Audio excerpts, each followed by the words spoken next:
Steve Goldberg has long been interested in astronomy since discovering, quote unquote, Saturn with his own telescope many years ago. He is a past president of the Pontchartrain Astronomy Society in New Orleans and also of this club of the Houston Astronomical Society. He observes with a 15-inch Obsession Classic telescope. Steve has organized several local astronomical events and solar eclipse trips over the years, including Astronomy Day starting in 1980.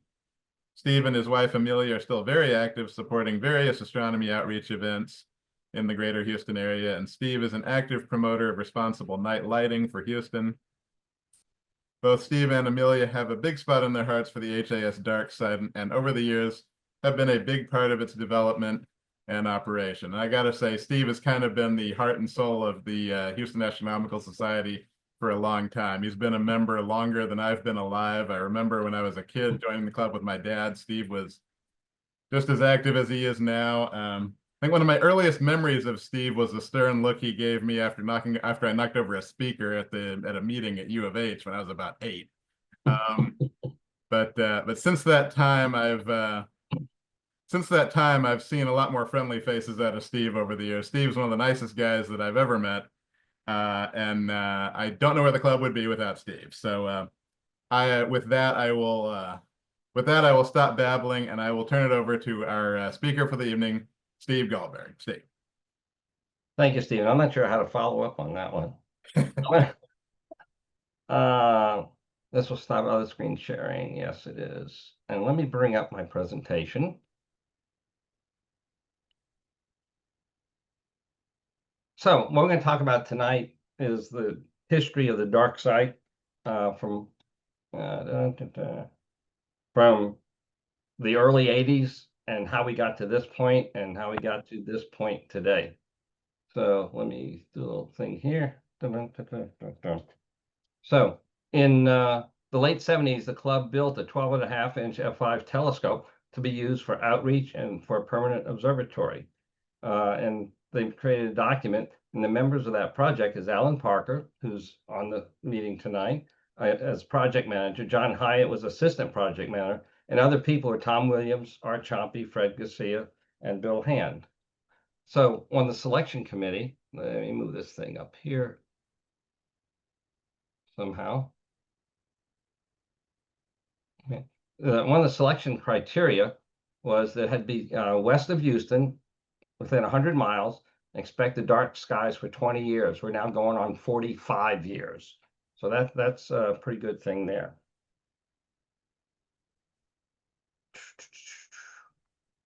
And so it was decided that Colorado County was a good place to have that. And Alan Parker, who's on the Zoom tonight, had some contacts with the Fondren family, and the family gave to the HAS via deed 18 acres for 99 years, providing we use it for astronomical purposes. So we have copies of that deed, and one of them is in a very safe place. So when they came up with that, then they decided to build a model of the site and see what we can do with it, how to lay out things. In the middle here is sort of where our main observatory is. We have a road going around. In the lower left is the entrance road. And the exit road really doesn't come back around, but just goes out. Oops. But just goes out to the side here. But this was done for planning purposes to give us a start on what to do. So now that we have the property, here's a picture of Art Chompy at the front gate in the front of our property.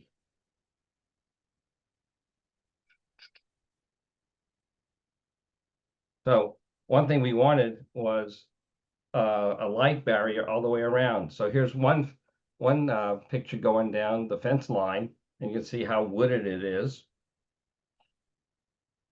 And some other people working, I think the red cap is typically Alan Parker going down that one. So next thing we had to do was start road building. So from the driver of the tractor, this is what he's seeing. So he's putting in the original road, entrance road to the site. And then here with the road being complete, Matt Delavoreus is standing there and he's watching he's looking down the road to see what's there. Then we had to start clearing the central area. So yeah, we took down a bunch of trees. Remember, this whole place was just forested type stuff. So had a bunch of dozers come in and start pulling trees down. And once they did that, we had to have it cleared. So from an airplane, here's pictures of the different burn piles, and you can see the original, cleared area that we're going to be working with. So the first telescope on the site, as soon as I was president, I pulled rank and said, I want the first telescope to be put up on the site. So here's my Celestron 5-inch. I'm on the left. And then next is Randy Pollard, the treasurer at the time, Art Choppy, Bill Murrell, Alan Parker, and then Fred Garcia. So Alan is the main instigator, project manager of this whole event. And we wanted to have plenty of space for picnicking, clean out some areas. So we cleared the underbrush, but left a lot of the trees so people can tent camp and sleep in their cars or whatever. And then here's the central area. This whole area here is the actual cleaned out area, how nice and grassy it is. And if you look close, you can see here the top of the first building that was on site. So that was the first building we've had here. It's Alan Parker on the left and John Hyatt. So those are two guys that did most of the designing and working and putting this thing together. So we had to bring in power. And then as we grew the site, we said, we need some more power. So we had to bring in another pole. So that's what, so there are two power sources coming in. Because now we got RVs and things like that coming in. Then we had to start building the observing pads. Let me make one little thingy here.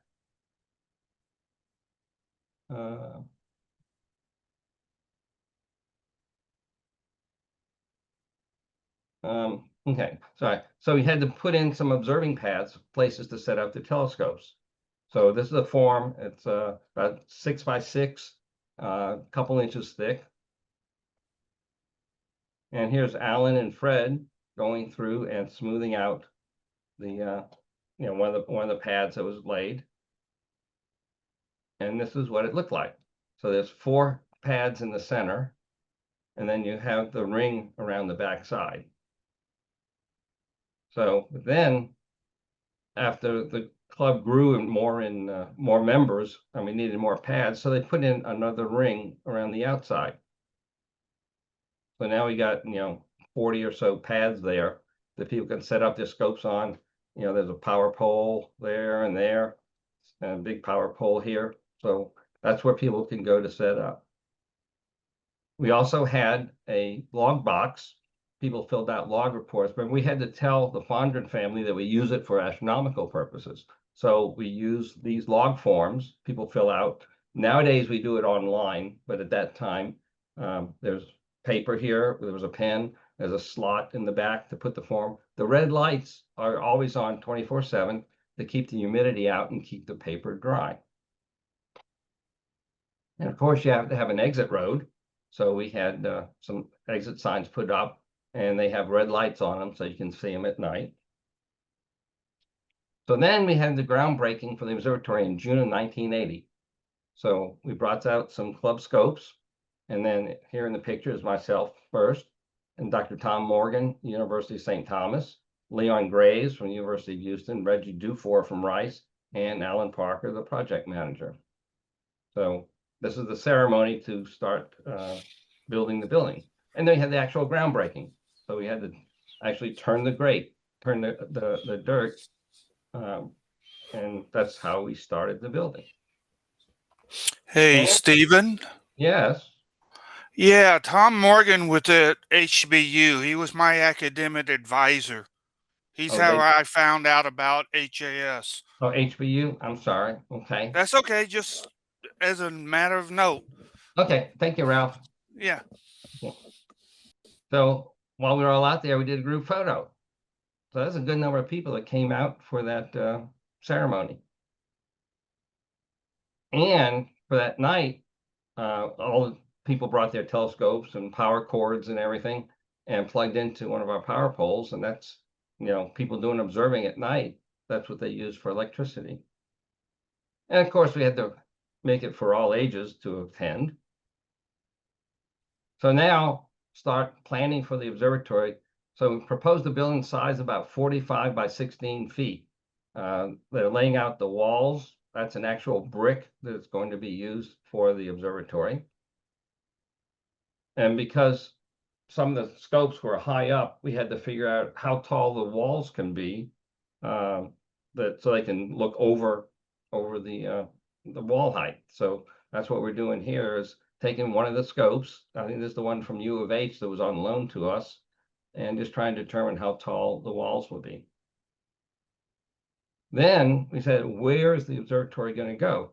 So we decided we're going to have three piers in there for 3 different telescopes, and we want them all in a north-south line. So using surveyor equipment, they were picking out where we're going to put the piers and where we're going to put the building.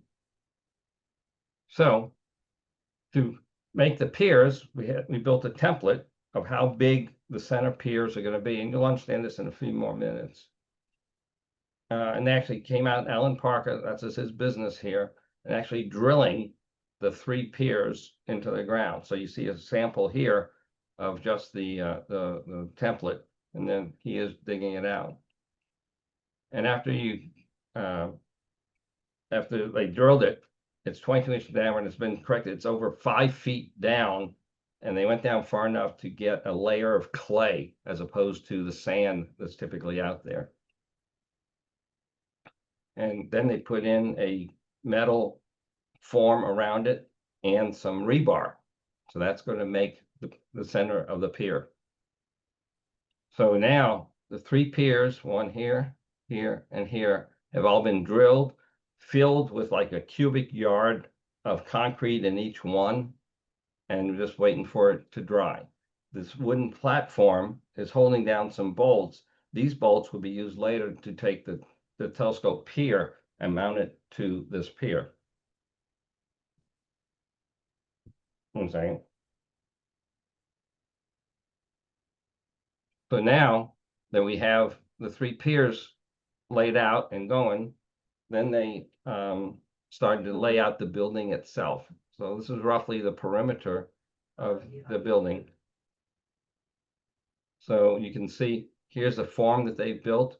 They've gone down a good ways for a footer on the slab. This is a wall is going to go here, which is the separating of the observatory building, the observatory room, and the chart room, which we'll get into. And you can see here one of the piers.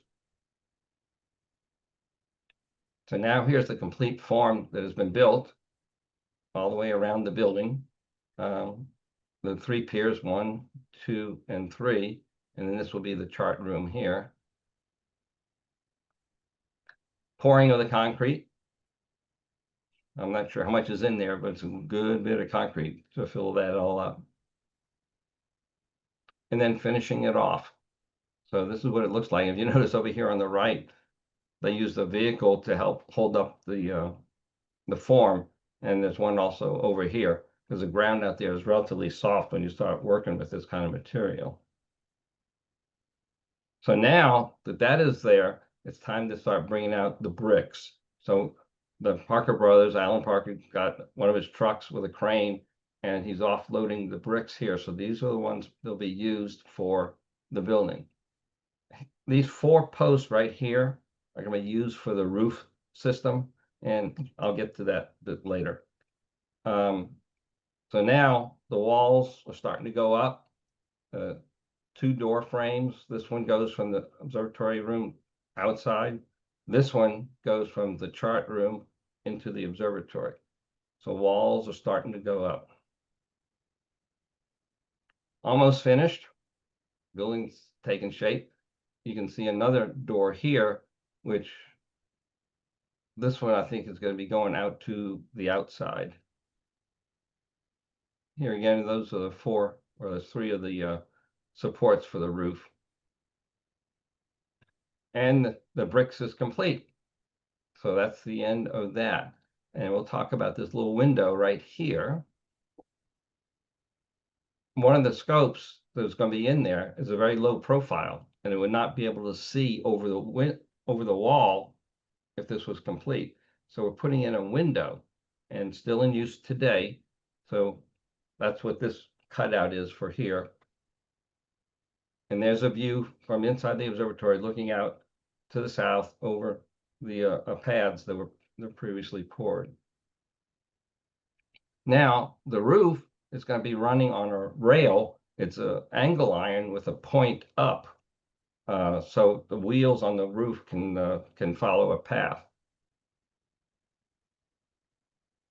Over the chart room, putting on the roof on that over the chart room, that's a separate room where the roof does not go off. So we talked about the roll-off roof. Where's it going to go when it rolls off? It's going to come over to these supports, and this is the four piers that I talked about earlier when they were pouring the concrete. Starting working on the window itself, putting it together, holding it up while they're working on it with a barrel and some wood to get it to the right angle. And then working from the inside, they were using a come along here at the top, and you can see the insulation that's been put onto this window. Now, to open and close the window, we installed a winch, and here's Art Chompy with his, what do you call it, his thoughts on running that window. So it's very easy to do. It's not hard at all.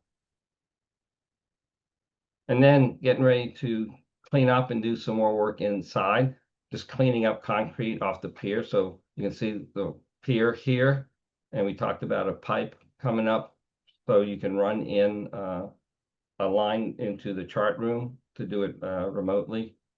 So just working on that. The roof itself was in 3 sections. This is just one section put together.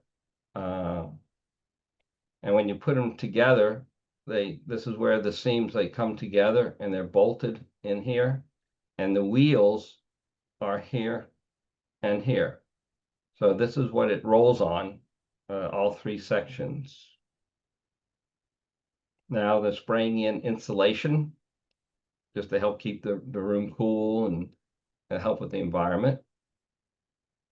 And then here are the 3 pieces of the roof at Allen Parker's shipyard, just waiting to be loaded up and brought out to Columbus. So now the roof sections have been added and installed, bolted together over the main room.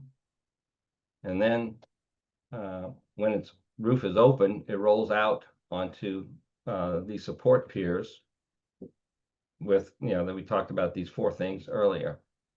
And at first, to move it, we used John Hyatt's truck to get it going and going and moving it forward and backwards and testing it and that kind of thing. And eventually, we came up with a device that will take the cable. This cable here goes up to the roof, connected at the far end, and it'll pull it back. And one of our members, Lee Akins, is working on the power distribution panel. And all the electronics in the box for the roof system. This was 1980s, so it's a lot of relays and contacts. Several years ago, some of this was rebuilt with more modern electronics, but this box is still there today. And which is this danger high voltage box. We now have a desk in there, filing cabinets. There's a couch you would take a nap. We have a dehumidifier, and we have a heater. And then looking at the other side of the room, we have a chalkboard. One door goes outside the building. This door here goes into the observatory section. And on this door, there's actually switches or sensors. Like when the door is open, any white lights inside here go off. So we do not blow white lights out the observatory at night. So looking at the 3 scopes in the building from outside, looking through the pull down window. This one is the HAS we built that in the late 70s, 12.5-inch f5 scope. In the middle is a Celestron C14. And the rear is the Cave 12.5-inch f7 loaned from U of H. Close up, this is what the scope looked like. And because it was planned to be used for outreach, they made it low profile, so it'd be easier to carry and with different pieces and to put in vehicles. So that's what necessitated the fold down window. The C14 is on a buyer's drive. This is a regular commercial drive of the time. And there's a, down here is a control box and a box for the dew heater that we run the scope on. And this is the Cave on the North Pier. This is the one that was on loan from U of H that we have since returned back to them. When the roof is opened, we automatically turn on red lights and turn off the air conditioner and dehumidifier. So the room becomes more like the outside ambient temperature. So now the roof is open, the building is almost finished. When you stand up on the roof, this is what it looks like. So we're looking to the north here. And then in 1983, had the ribbon cutting for the observatory. John Hyatt on the left and Alan Parker on the right. That was a monumental project dedication. And we had an event, people out there for a ceremony. The speaker, Dr. Harlan Smith, director of McDonald Observatory and chairman of the astronomy department, was the main speaker. And at the other initial party that we had of the groundbreaking, the speaker was also the director of the McDonald Observatory. So they all came down. And this people set up for that night, you know, with their vehicles parked on the pads. And here again, this is the power box. People were plugging in for electricity. Other things that we've done is we put in a water well, and you know, we needed some water out there. Then we decided to expand it, and then we put in some more equipment, a fluorinator, a rust remover, some little more power pressure sensors on it. So this is what we have now at the site. Funny story here. We called up the phone company, just asked them, just curious, what would it cost to get a phone line out here? And then suddenly we got an urgent call from an installer, says, where do you want this line? Well, we didn't ask for it, but we got it anyway. So came in with it. It's on the line's on the side of the building. We had a phone hooked up to it with a loud ringer. So if anybody was calling, somebody place, you know, would hear it. Since then, obviously, it's been taken down. This is way before cell phones were available. So then we have the first bunkhouse, which today is considered the male bunkhouse. Some of our members went inside and fixed it up. This was a hunting cabin. To bring it out here, we had to have 2x4s to help hold it together. So we got 4 bunks in here. And we have a little work table, air conditioner, heater at the top. And then we needed some restrooms. So when you go through the exit road, you'll come across a sidewalk path, and that will lead to 2 restrooms. Each side has a wash basin, you know, and towels, and a toilet and a shower. Bring your own towels and soap for your shower and everything. The other side, I said there's 2 sides. The other side has an additional urinal, which without the paper, it is working. So we have 2 showers, you know, to use. There's no east or west, or there's no men's or women's bathroom. Just, you know, whichever one you get to first works. So that's what it looks like now at the site about 1983. So then much later, we put in a storage building, which called the Dobbs shed, because we used to store some telescopes in there, Dobsonian telescopes. And door open, so there's some storage area in here. One thing to note is on this wall here is the phone number for the local police, the hospital inside Columbus, and the address of the site. And then we have 12 camper slots, starting from the north end around, and trying to get a good picture on that. It's not easy, but there are 12 RV slots in there. And if you want, you can get on the waiting list, but don't hold your breath because they don't turn over that often. But we do have camper slots. They all have electricity and water. Some of them have a direct connect for the black water. And then we put in a time capsule. In 1985, for the 30th anniversary of the club, we put in this time capsule. In it, we had the latest magazines, SkyTel magazines, a copy of the deeds that gives us this property, miscellaneous other things that astronomy related. And this is to be opened on our 50th anniversary in 2005. So then in 2005, actually 2006, because we had, I think, a hurricane storm, we had to delay it on the 51st anniversary to be opened in 2030, the 75th. So another 5 years or so, we're going to open up another one. The first plaque is now just stored, in the ground on the side of the observatory, so you can see it there, but there's nothing underneath it. Then 2013, also some private observatories started being built. These two, one is Don Selly and one was Mike Edstrom. So once these two guys got going, then the place just blossomed with more and more observatories. In March of 2014, we had a founders event to recognize the developers of the site.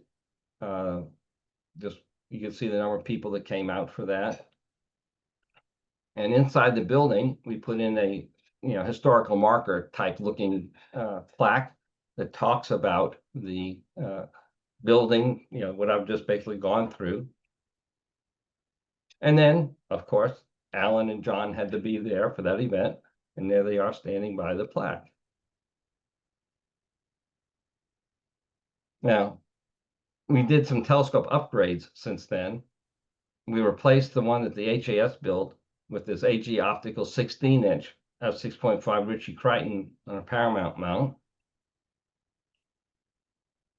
And then we replaced the 12.5 f7 from the University of Houston with this 12-inch Ritchie-Crichton, and it was set up for imaging, astrophotography. And then we replaced it with a Takahashi. So this is what is currently in the building right now in that north pier. And then we took the Celestron C14 mount and replaced it with an astrophysics mount, which gives us more control, more accuracy, computer control of it. Then we came up with two bunkhouses, one for women and one for family, because of our demographics, moved away from 98% men to more women coming. We wanted a separate bunkhouse. So on the one side, the women's side, the door plaque is Cassiopeia, a lady, and inside we have 4 beds. Got 2 there and 2 cots, and it is red lighted, so we can run it at night. The family side, the plaque window is Ursa Major and Ursa Minor, Big Bear and Little Bear, representing a family. I thought that was cute. And inside it, here again, it also sleeps 4 people. And we will not have multiple families in there unless they all agree together.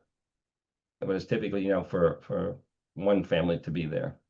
And, the typical, 2 bunks and red lights. So now private observatories really blossomed out.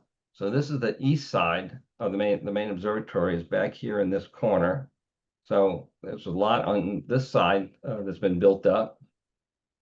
And on the other side, obviously a different time of year with the brown grass instead of green, some more observatories on the west side of the building. Now, we've discovered a bunch of things here at the dark site. One is Comet Sapansky. HAS member Ed Sapansky was doing some imaging one night and says, wait a minute, what's this little smudgy here on my film? So here's his comet right here. So he has a comet named for him. And then a supernova, 1994 S and NGC 4495 by Larry Mitchell. So here's a picture of it here, and there is his supernova. And Brian Kudnick likes to observe the moon during meteor showers. And one Leonid meteor impact hit the moon in November of 1999. He visually saw it, and it was later confirmed by somebody else's video. So he's the first person known to have done that. Right? Congratulations to all you guys.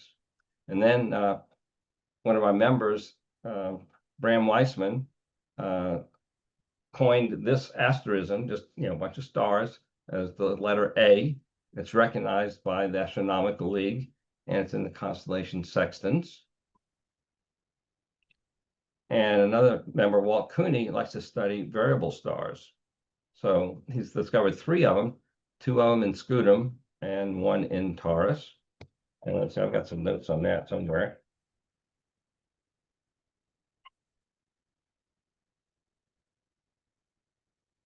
So 1 in Scutum was a W Ursa Major type variable. They're eclipsing binary stars in extremely close orbits that are teardrop shaped. And the 3rd is in Taurus. The type is uncertain. From what we know so far, is classified as a rotating star with a significant sunspot activity. So he's discovered these things from the Columbus with what he's doing. Another thing he does, there's a project called CAMS, which is Cameras for All-Sky Media Surveillance. So there are several boxes of these, 6 of them in the Houston area.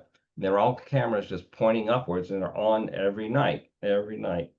And he said, one of the cool things we have done with that was when a fireball was reported over our area a couple of years ago, and people talked about it. We also saw it on CAMS, and we're able to show its ground path, entry, and burn-up height, and what its orbit had been. So, those are some of the things that has been done out there. So anyway, now you know the history going from 1983 to something like that to the way it is today. And that's it. Any questions?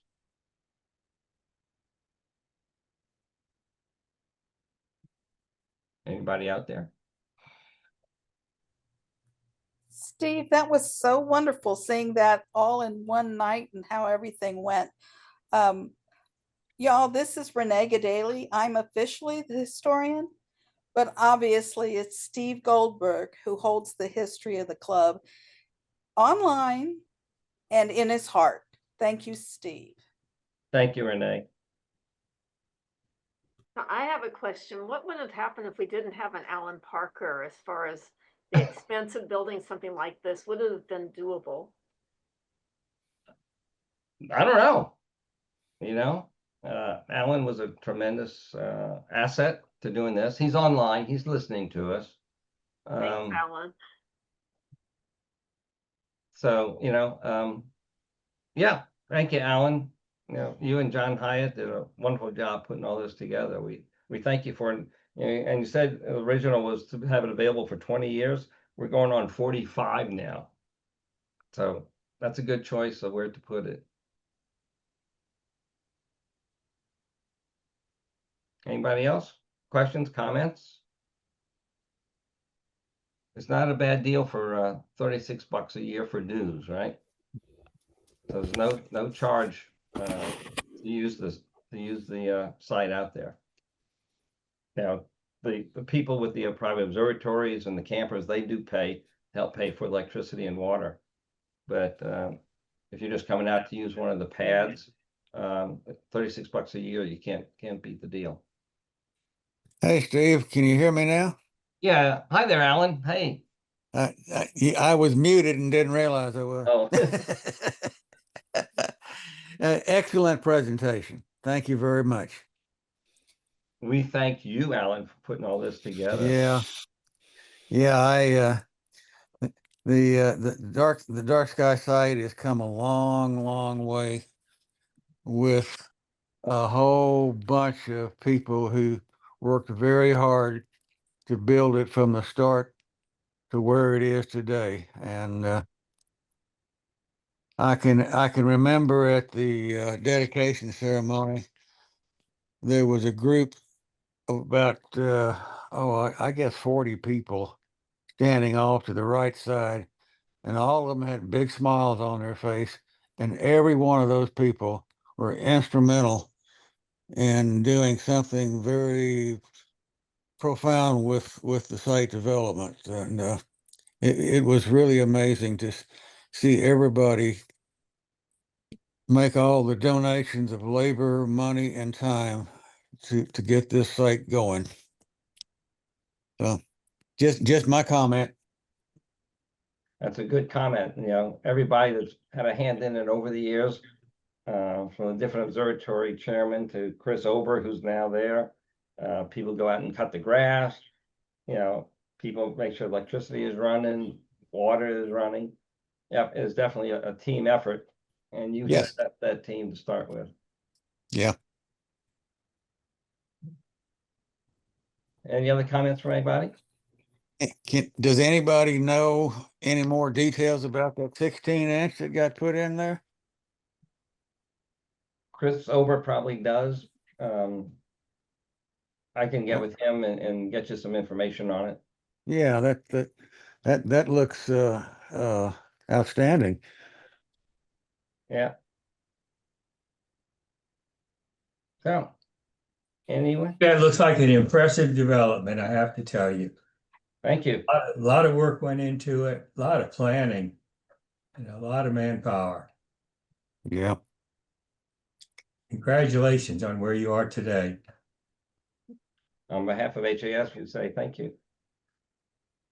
That's my brother, by the way. I for one just want to thank Steve and Alan and everyone who went into everyone who put anything into creating the dark site. I've had all kinds of memories that I've made at the site over the years. As Steve knows, I first joined the club, as a kid with my dad, not too long after the left photo here, it was a big part of my childhood coming out there with Dad, and now, I was gone for a while, but now that I'm back and doing my own observations, it's continuing to make memories for me, and the dark side really is the heart and soul of what we do in this club, and I just want to thank you guys for getting it all started. And I also wanted to extend an invitation to any members who are in this meeting who have never been to the dark site. Get on out there. Yeah, go on the website, take the orientation, and just get on out. Check out what it is. It's you haven't done the observing from there. It's light years better than trying to do it from here in the city. And if you need if you're not sure about going out there by yourself, bring an experienced member. I will volunteer. I will volunteer to help you get out there. Maybe not anytime soon, because right now I'm dealing with some stuff at home that I need to, not really able to get out there at the moment. But but down the line, I will certainly be able to do that. But I'm sure other members who go out there a lot would be happy to give you an assist on getting out there. But don't miss out. The dark side is one of the best benefits that we have. In the chat, Brian Cudnick came in, says a big thank you to all involved. I have over 26 years of wonderful memories of using the site. So I give you an idea of one of our popular users. So Renee says, Alan, what mad skills you young people had to make this possible. Thank you again. Thank you. Can you still hear me? Oh, yeah, yeah. Yeah. Okay. No, seriously, I don't, to Debbie's point, I don't know that it would be able to be done again. Thank you, Debbie. Everybody did amazing things to get the site going and to build. So it just many people came together with very diverse skills to put it all together. That's all I can say. And it was my pleasure and honor to do the organization on it. Yeah, and not only was it a dark site, but it's also a place to get mentoring if you're new with a telescope. I hope that still happens, but I always had people help me here and there with the telescope. So I spent a lot of time out there, especially my first 25 years. I've been doing too much outreach with the public and not seeing a dark sky. I need to get back out there. Oh, So you I've really actually lived there do. for about 25 years. Not on Saturdays. I didn't see you guys on Saturdays. I was out there a lot of Tuesdays and Sundays with my schedule. Mhm. There are a lot of people, Debbie, out there all the time. And as far as mentoring, you'll always see Steve and Amelia. They seem to Absolutely. know. I mean, that people just gravitate to them. Oh, and they help. Thank you. Thank you, Renee. So, anything else? Well, Stephen, I'll hand it back to you. I will stop my share. Okay. All Stephen? right. Thank you. Thank you very much again, Steve. It was a great presentation. As always, we appreciate you for putting that together. And of course, again, for everything you did to get the dark site together. Our next meeting will be the novice meeting will be on June the 5th at 7 p.m. And our next general meeting will be the following day, Friday, June 6th at 7 p.m. Visit us at astronomyhouston.org for the registration details, and of course you'll get the monthly email as usual as well. Be sure to visit us on all the social media sites listed on the screen. We're on Facebook, X, YouTube, Instagram, or you can always just send an email to info@astronomyhouston.org. Yeah.